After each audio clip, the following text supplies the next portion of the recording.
Hi all, welcome to my channel. నేను చేసిన ఉగ్గు వీడియోకి చాలా బాగా రెస్పాన్స్ వచ్చింది. దాదాపు 27,000 ప్లస్ వ్యూస్ వచ్చాయి. నాకు చాలా హ్యాపీగా ఉంది. ఆ వీడియో ఎవరైనా చూడనట్లు అయితే నేను ఈ వీడియో కింద డిస్క్రిప్షన్లో లింక్ ఇస్తాను, వెళ్ళి చూడండి.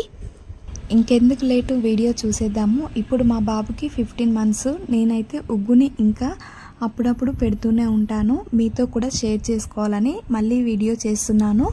ఇప్పుడు మనం ఉగ్గుని ఎలా తయారు చేసుకోవాలో చూద్దాము. ఒక గ్లాసు బియ్యము, 2 స్పూన్ల పెసరపప్పు, కందిపప్పు, ఎర్ర కందిపప్పు, శనగపప్పు, పెసర్లు, మినప్పప్పు, పల్లీలు,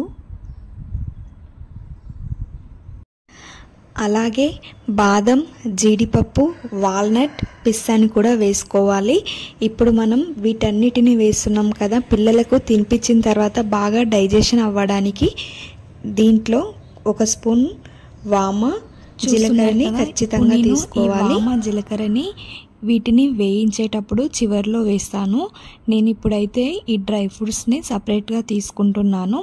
వీటిని సపరేట్గా కడిగి ఆరబెడతాను. వీటితో పాటు ఈ పప్పులన్నిటినీ ఇలా కలిపేసి వీటిని 3 సార్లు నీట్గా కడుక్కోవాలి. ఇలా కడిగిన వాటిని ఎండలో ఒక కాటన్ క్లాత్ పైన ఆరబెట్టుకోవాలి. చూస్తున్నారు కదా, ఇవి 3 గంటల తర్వాత చూస్తే ఇలా ఆరిపోయాయి. ఈ విధంగా ఆరిపోయిన వాటిని ఇప్పుడు మనం స్టవ్ పై బాండీ పెట్టి వీటన్నిటిని వేయించాలి. వీటిని వేయించేటప్పుడు స్టవ్ లో ఫ్లేమ్లో పెట్టి మాత్రమే వేయించాలి. ఇవి అలా పెట్టి వేయించడం వల్ల చాలా బాగా వేగి పిల్లలకు తింటున్నప్పుడు టేస్టీగా అనిపించి ఇష్టంగా తినేస్తారు.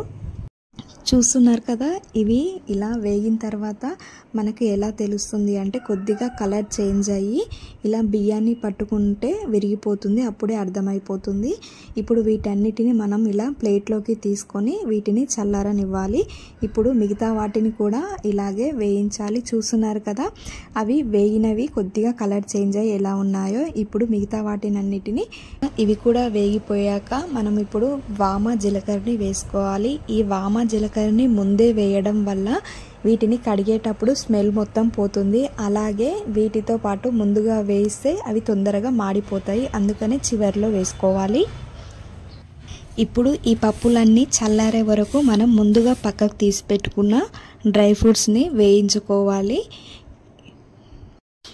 ఈ డ్రై ఫ్రూట్స్ కూడా వేగి చల్లారిన తర్వాత మనం ముందుగా వేయించుకున్న పప్పుల్ని, డ్రై ఫ్రూట్స్ని కలిపి మిక్సీ పట్టుకోవాలి. ఇలా కొద్దిగా మిక్సీ జార్లో వేసి మిక్సీ పట్టుకోవాలి. మీకు కావాలి అంటే దీన్ని సెర్లాక్ పౌడర్లా మెత్తగా అయినా పట్టుకోవచ్చు, లేదంటే ఉప్మా రవ్వ లాగా అయినా పట్టుకోవచ్చు. మా బాబుకి అయితే 15 మంత్స్ అని చెప్పాను కదా, నేను అయితే దీన్ని ఇప్పుడు ఉప్మా రవ్వ లాగా మిక్సీ పట్టాను.